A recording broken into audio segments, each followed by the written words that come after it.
check here. Check. Chat, I need you to type 1 if you can hear me because we're doing something different today. I don't know if this is gonna work.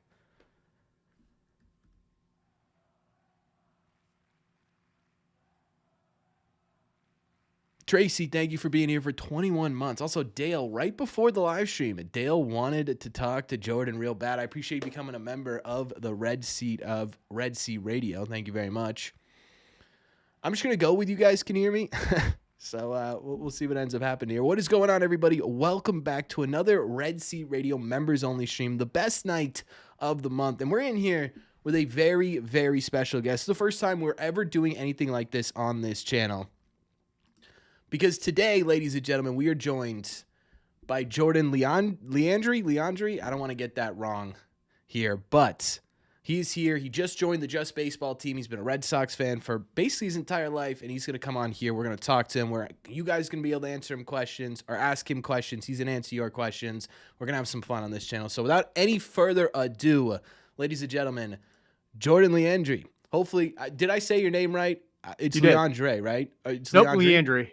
Okay. Beautiful. You got it. Beautiful. I wanted to make sure I was correct. I also need to make sure that you guys can see me. You can see Jordan. So let me know if you can see him.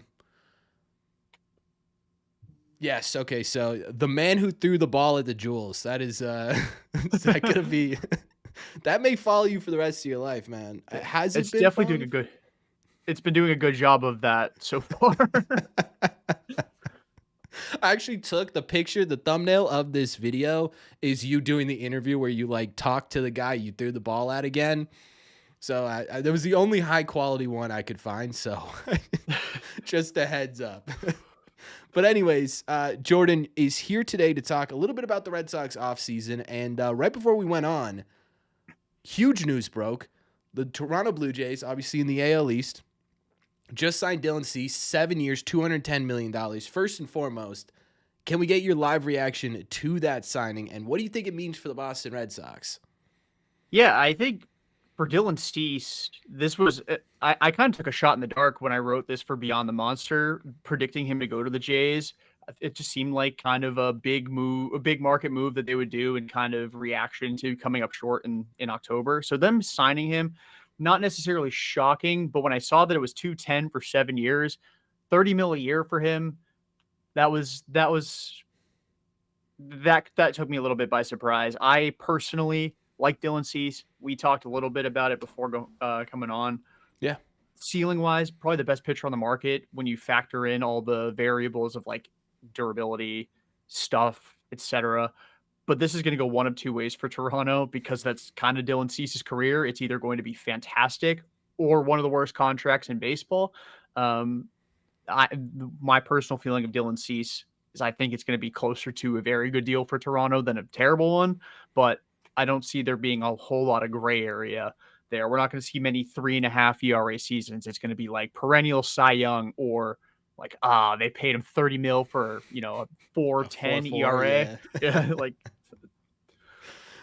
So what do you think in terms of, the Red Sox, they just traded for Sonny Gray, and we'll talk about Sonny Gray for sure at some point in this video, because this has been kind of surprisingly an incredibly polarizing deal the Red Sox made, at least amongst fans. But let's start with, what do you think it does in terms of the Red Sox landscape? Because I tweeted out right before we went live, actually. I think on paper right now, I understand Fangraphs has them as the second best rotation in baseball. I would say, at least at this moment, they're the third best rotation in the AL East.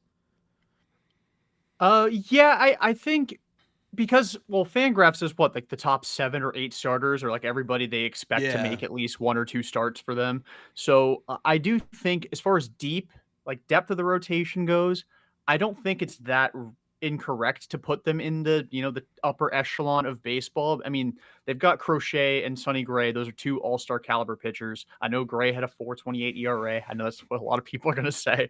And they've got the intrigue of Early and Tolley, and let's not forget that Cutter Crawford's coming back, and Patrick Sandoval was good with the Angels, and I think that's more of an idea than like a surefire thing. But no, I still don't believe he's a real player, by the way. Patrick Sandoval, I'm convinced he's not a real player. he's right there with Adalberto Mondesi of like, I need to Yeah. see him suit up before I'm convinced he's real. But no, I don't disagree that they're at least second in the American League East. I don't know if I'd go to third. I think Toronto, I mean, now that they have Dylan Cease, probably takes over as the number one rotation in the division. But I mean, I don't know. As Max Fried gets older, as Carlos Rodon gets older, behind Garrett Cole coming back from Tommy John, like I don't know how deep the Yankees rotation really is. I'm not a huge fan of Will Warren. Luis Heel really regressed in 2025. I know he also dealt with some injuries. Clark Schmidt, same deal. Um, but yeah, I mean, we're going band for band, the top three in each rotation. I think it's actually a really competitive division, at least in those top three slots. Yeah, I think it's going to be difficult. I think for a lot of fans, like I'm reading the chat right now, and a little bit of the reaction is we've got Robbie in here saying they feel like getting Gray when they did can make them more aggressive for trades in different areas. That's something I totally agree with, and I think that's something that Red Sox fans um, have been considering, especially the people in here. They're the smartest people in the Red Sea community, but. I think what we're seeing a lot of is the immediate reaction being, okay, this was the Red Sox move, right? I don't necessarily agree that this was it was a headline move. I don't know that this was the move. With the way that they're postured in the trade market right now and the way that trades kind of develop throughout the offseason, what would you, in your opinion, kind of do? Well, let me ask you this. Do you think that Sonny Gray is the move for the Red Sox? Like it's the guy? And if it's not, when/where do you see that other move coming? Well, I think it's tough to I think it's definitely going to be a move. I think they will bring in another starter. I don't think it's going to be somebody better than Sonny Gray, and I hate to make people upset because I know that people were very underwhelmed with it being Sonny Gray, but I think a lot of teams in baseball would be very happy with Gray as their number one, not just their number two starter. And I know that like it's starting to become sort of a buzz phrase on Twitter, needing a legitimate number two. I think the number two starter in most cases will be two or three different guys at various points throughout the season for every team. I mean, the Dodgers are the extreme example because they have four aces, but that's beside the point. Um, but I think they'll bring in another arm, but I do think the important thing here is they address the rotation very early in the offseason with somebody of substance. Like it's not they didn't go and get Cooper Criswell, no disrespect to the Coop troop, and he's been awesome, in the 2 years he's been here.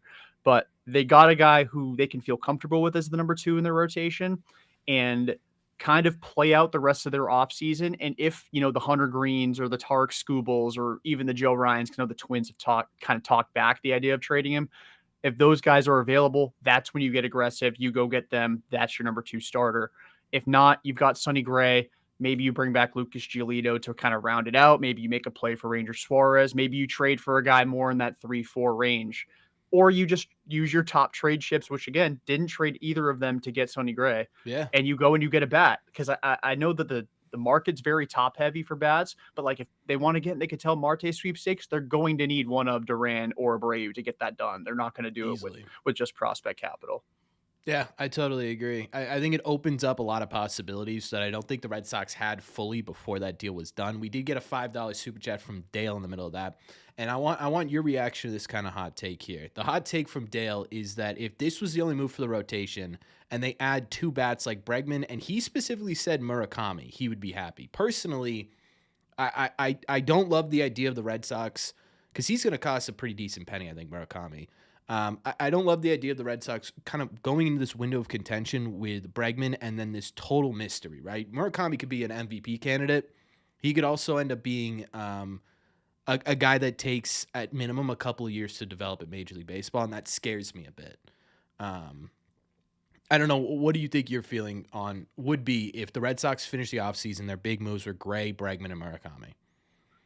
Well, I think Bregman coming back is kind of a necessity at this point. You can't really have murdered your relationship with Devers for 1 year of Alex Bregman. I think Totally optically agree. that looks really poor or really bad for the Red Sox.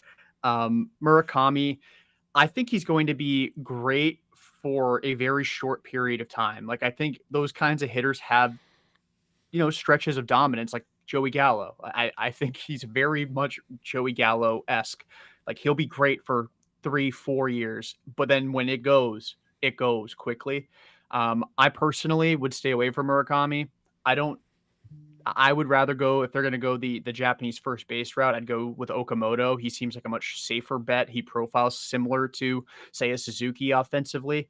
Um, if they walked out of the offseason with Murakami, Bregman, and Gray, I'd be content, but I wouldn't be over the moon excited about it. Like, Murakami's an intriguing player, and I'd be excited to watch him develop, but I do think there'd be some serious growing pains there that I personally would stay away from. At least going into this contention window, as you said. Yeah, no, I completely agree with that. Okay, so we've got another one here. It wasn't phrased as a question, but it does bring me a good question here.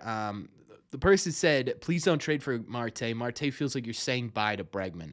I don't think that you'd personally be saying bye to Bregman if you got Marte, but I think it is brings up an interesting question of if you do go for Ketel Marte, does Bregman make sense with Meyer in the fold as well?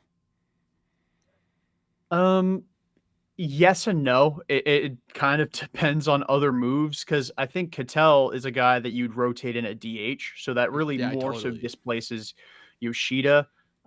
Meyer plays predominantly second, and then again, Meyer hasn't been healthy ever, like at any point as a pro, so it's difficult to kind of pigeonhole him as the clear cut Mm, everyday whatever position you want to put him at. Um, I don't think it takes them out of the Bregman sweepstakes, but I do think it makes it a little bit harder to place him. But that's not necessarily a bad thing. I mean, Ketel Marte is a better player. So if they had to pick between one of the two, I'd personally prefer Ketel. yeah, I think the deal is also better for Cattell. It's shorter. It's way less money. I actually talked about this in a video earlier. I think it was this week or last week, right, where I talked about the Red Sox. There have been a lot of articles coming out that the Red Sox are going for one of these sort of upper echelon bats, and then they're going to come in and figure it out with a complementary piece. If you get a Ketel Marte, you're getting a top tier bat for complementary piece pricing. I think that's another thing that's super important to remember with all this. Tracy's asking what first baseman might be available in a trade. What are you thinking? I don't think there's going to be many. I think it's going to be, especially if we're looking for controllable first baseman. I think there's going to be next to none. Yeah, I don't. I haven't really examined that market at all. Like maybe Ryan Mountcastle in Baltimore, but I think like the best one that might get traded this offseason is probably Tristan Casas, if we're being honest. Like I don't necessarily see maybe Nolan Shawnuel if the Angels want to give up on him, but he doesn't Hmm. really move the needle for me either. I think if you're No, getting a I'd first rather baseman, just it's go going to be a free agent. Casas. Yeah, Yeah. and not give up the prospects for it. I've seen a pretty decent amount of like potentially Vinny Pasquantino from the Royals. That doesn't make a ton of sense to me with where the Royals are at. The only other one I could think of is Yandy Diaz, but it felt like if the Rays were going to trade him, it would have been at the deadline last year. I mean, they were pretty hell bent on holding on to him. Um, Yeah. Yeah, and Diaz, I think, is more of a DH at this point because Jonathan Aranda kind of became their first baseman last year, and yeah, I don't know, Yandy's maybe at the deadline again if the Rays are out of it, but they're never bad for multiple years in a row. So I'm not hedging any bets on them sucking again. yeah. I'm actually terrified of the Rays this year. The dude, let's talk about the AL East a little bit. It feels like the Red Sox have openly said this is sort of their window of contention. It feels like there's four other teams in the AL East that could also be in this window of contention as well. I mean, you've got the Yankees, who obviously, they've got their big boppers here. The Blue Jays were just in the World Series. Like you said, the Rays are never bad. And to be honest with you, the Orioles, they're not like crazy far off from being super competitive. They have all that young talent. What do you think the Red Sox truly need to? I mean, we hear all the time it's two big bats. You need a number two starter. Where do you think the line gets drawn of okay? The Red Sox did enough this offseason to put themselves into this conversation of they can win the division. Well, I think they've been kind of like content with their bullpen group, like their group of high leverage guys. I'd sign one more high leverage guy. I think that I don't want to say that makes or breaks the offseason, but that's definitely higher up on my list of priorities than they seem to be leading on. They definitely need at least one dude who I can comfortably say I can see them hitting 35 plus home runs. Um, who that is, I don't know. I know that people want Alonso and Schwarber, or Schwarber, a lot of and or there. Yeah. Um, Bregman, I don't think is a 35 home run guy, but he's definitely a dude that I want them to bring back. It's tough because I don't want to. I know that it's not necessarily safe to bet on the guys they have in house, but you can't really get to where you want to go without those guys taking that step forward. Like a full year of Roman Anthony to me is a big bat that you're adding this offseason. Like you're not getting 71 games out of him, God willing. He doesn't Yeah. get hurt God, again. that would be terrible. Um, um, you're as far as the rotation goes, like you're gonna need Conley early and or Peyton Tolley to be a contributor at the major league level this year. Like you need those guys regardless of who you add this offseason. But as far as external ads, well, I really like the Sonny Gray trade. I want another high leverage reliever. The guy I want's Devin Williams. Just keep adding former Yankees because seems to keep working. Um, and then at least one impact bat in addition to Alex Bregman, whether that's Ketel Marte. I'm a little iffy on Pete Alonso. I know I'm not gonna be upset if they sign him. Schwarber, or Okamoto, like somewhere in that. I would address first base, bring Bregman back, and then add one more high leverage reliever. And then if you get another starter, fantastic. But I'm not of the mindset that it's of utmost importance that they do that. Interesting. So, what would you think of sort of Red Sox sort of flipping their focus instead of going for a bona fide number two starting pitcher? They use a Wilyer Abreu or a Jaron Duran or whoever from their major league team to go after someone on the like a young controllable starter. Let's say the Reds, the Royals, the Pirates. These sort of mid market teams who are trying to or saying they're trying to spend money, right? Um, and then sort of losing out on these guys and then kind of pivoting to the trade market. Do you think that's something that's in the Red Sox mindset right now? Um, I see. I don't know. It's tough because I like as the offseason, and I know that because I'm such a sicko when it comes to this, like it comes to baseball, like I've thought out every possible scenario, but like the one I'm in now is like, do they really have to trade an outfielder? Like if you like the real Red Sox move would be to just say, we're good with Yoshida. Like we can make him the most expensive bench player on the planet. We could cut our losses and just DFA him, severely pay him down to trade him elsewhere, and then just make Jaron Duran the DH and Mm, rotate the outfielders that way. And that works. Like and I think it works pretty well. I know Duran's not the 35 home run guy that you typically would want at the DH spot. Like he's not some goon that you just stick there and hit bombs. Um, but he's a very good player, and I think people forget that because they just want him traded. They want a resolution to the outfield problem so badly that they kind of forget that he's good, and they'd miss him, and not just on the field, but in the clubhouse. But as far as using them as a trade ship, those mid-market teams, I think, are probably the best destination or the best course of using those guys would be for Arizona with Ketel Marte. If you want to go and get a controllable starter from like Pittsburgh, obviously not Paul Skeens, that's not going to happen. right, right, Um, sure. but those teams that want to spend, like they're not going to be able to convince free agents to go sign there unless they get stupid. But if they want to show Paul Skeens they're serious about winning, maybe they do go and they trade I'm just throwing a name out there, Bubba Yeah. Chandler for Willie Abreu. Maybe that's the route they take, but who knows? Yeah, that was kind of my line of thinking is you've got a lot of these sort of mid-market teams that are on the bubble. There's a lot of teams in baseball right now who are kind of on the bubble. It's just there's a ton of young talent in the game right now. All right, so we got another $5 super chat from Dale. Dale, just a heads up, you are on the members only stream. You don't have to donate to have your question answered, but I appreciate the $5 super chat. He says, "What do you think about this?" He says they doubt they're shopping him, but he feels as though this would be a peak trade. It's Wilyer Arias and a pitching prospect for Gavin Williams of the Cleveland Guardians. I don't think that the Guardians are going to touch or even think about trading Gavin Williams. I also don't know that that gets it done.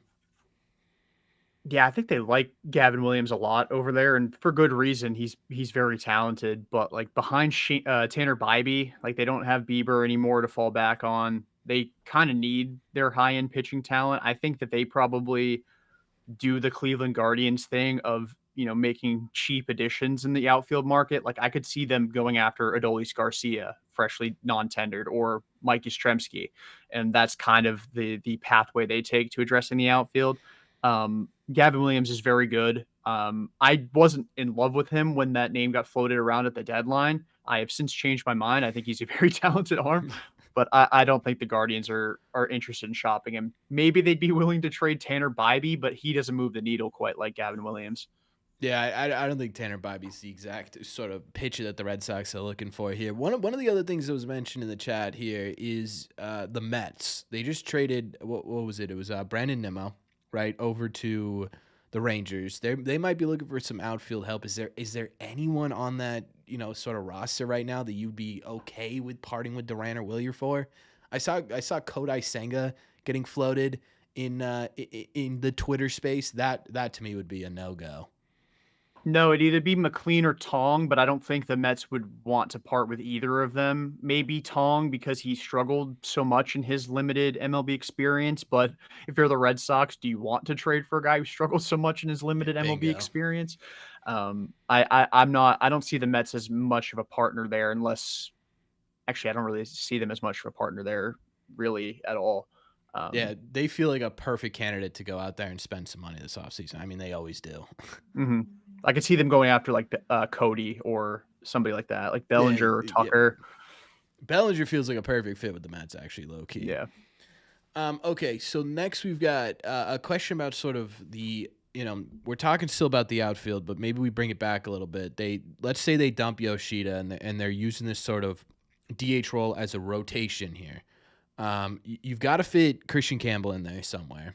I understand a lot. Like I feel like he's going to start in AAA, but at some point you paid him money. If you're not going to trade him, which I would like your thoughts on as well. I personally don't think they're going to trade him, but it has been a conversation. And then you also add in the password to that too. How do you make that work? And do you think that just Stinson Garcia is, in my opinion, a prime candidate to be traded? But is that someone that you think could or will be moved this offseason? Yeah, Christian Campbell is such a tough one. It's so weird how far the mighty have fallen there because they basically forced him onto the opening day roster. I didn't think he was ready. I didn't think he looked ready in spring training. It just seemed like they decided in January, Christian Campbell's our second baseman.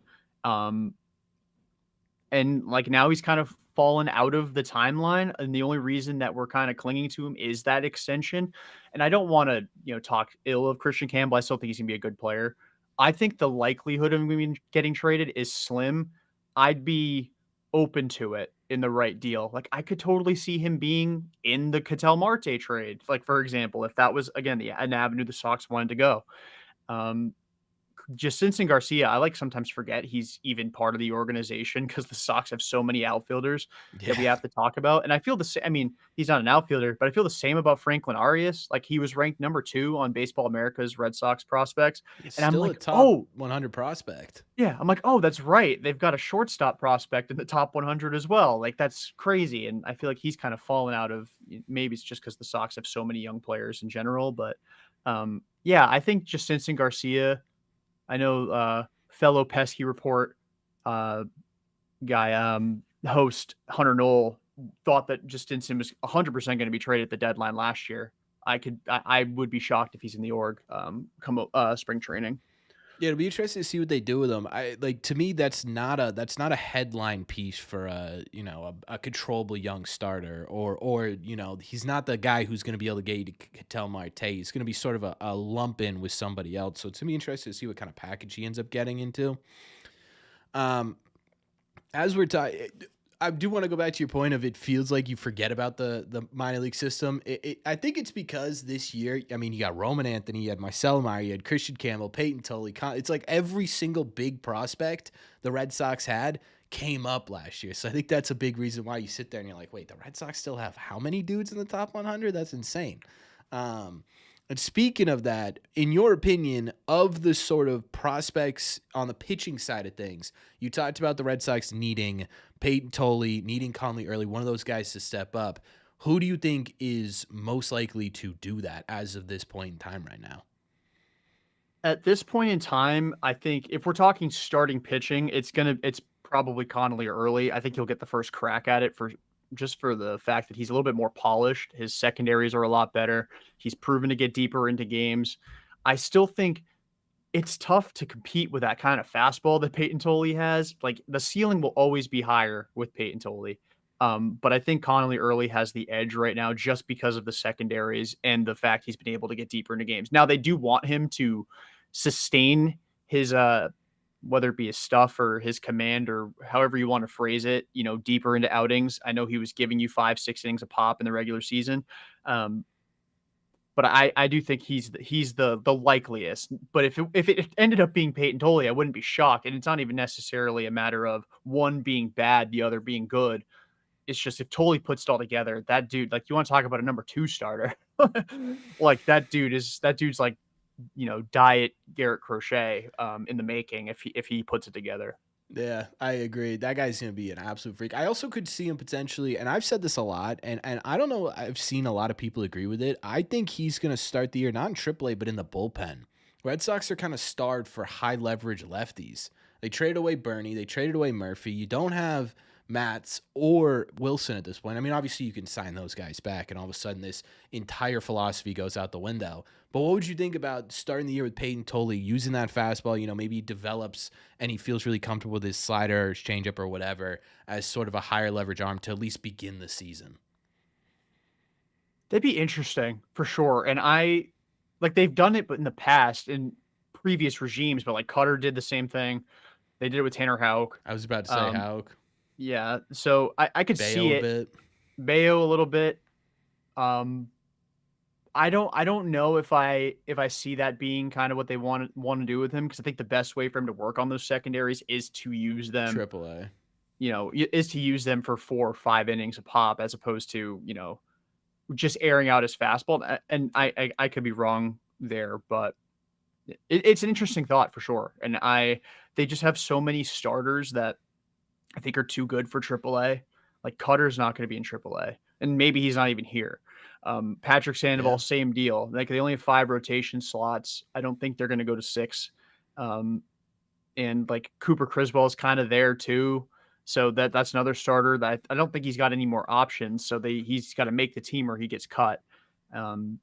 So I think Tolley starts the year in AAA. But if he did start the year in the bullpen, oh my goodness, like that'd be fun to watch. I've got a taste of it in September. It would be.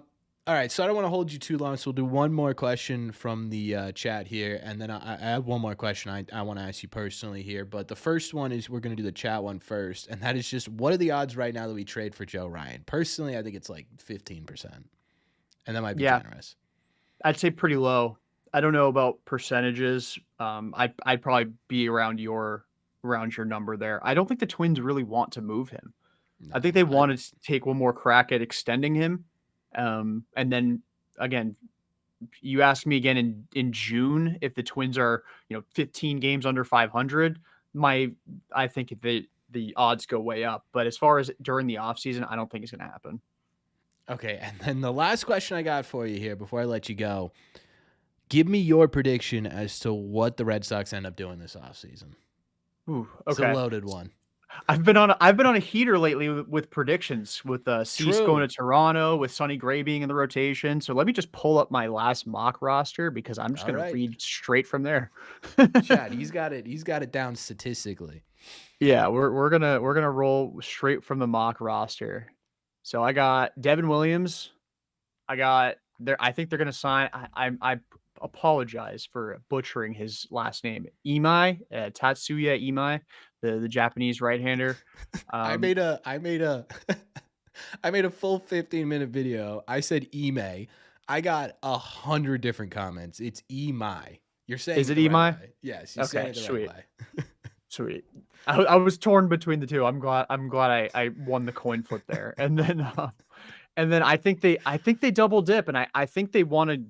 I think Okamoto makes so much sense. Like they've got 3 dudes in the top 20 now for ground ball rate from last year. You got to optimize your infield defense. As much fun as Pete Alonso would be at Fenway, he's a butcher at first base. He's a traffic cone over there. Okamoto is a much better defensive first baseman, and it gives you. Oh, and they bring back Bregman, obviously. Don't We'll want to just throw forget that in that there. part. Yeah. Yeah, just throw that in there. So optimize your infield defense. You got Bregman and Okamoto at the corners, and then I would do Meyer at short, Story at second, but they've Yep. vouched for Story at short, so that'll be how it'll shake out with Meyer at second base. Can I tell you something? That was almost word for word what I had predicted, which is kind of wild. So I'm glad we're on the same page here. Ladies and gentlemen, if you have not heard of Jordan before, just started with justbaseball.com. You can find him all over there. He's writing some absolutely fantastic articles, especially about, specifically right now, it's been the catching market, but he's going to be all over the place this offseason. I believe on the screen right now is his Twitter handle. So if you want to go follow him there, he's always updating there. He's got a TikTok. He's everywhere, man. If there's anything you want to plug that I missed, please be my guest. No, that's about it, and it's I believe the same. I don't know. I haven't checked my username on TikTok. I believe it's the same at there. So if you want to follow me over there, every once in a while I'll post a video while I'm walking, just to pass the time by. But yeah, that's you can see me at Just Baseball. You can see me at the Pesky Report. Definitely check us out over there. Shameless plug as well. But no, I appreciate you having me on. It was a blast. Yeah, of course, man. We'll have to have you on later in the offseason to see if, honestly, both of our predictions came true. That'll be a fun one to go over. But Definitely. anyways, ladies and gentlemen, Jordan, thank you so much for joining us. Thanks for having me, man. All right, Chad, can you hear me? So that was the members only live interview. If you guys, so what we're gonna do with this is we are going to actually post this publicly after I end this stream here. I just want to get your guys' thoughts as sort of the members here. What did you guys think of this of this sort of format, and is this something you guys want going forward? Because I could definitely start getting a whole bunch of different people. Yeah, and if you guys haven't checked out justbaseball.com, by the way, fantastic blogging site. You enjoyed it? Okay, good. Yeah. I tried to mix in as much interview questions that you guys had as humanly possible. So hopefully you guys did enjoy it. I'm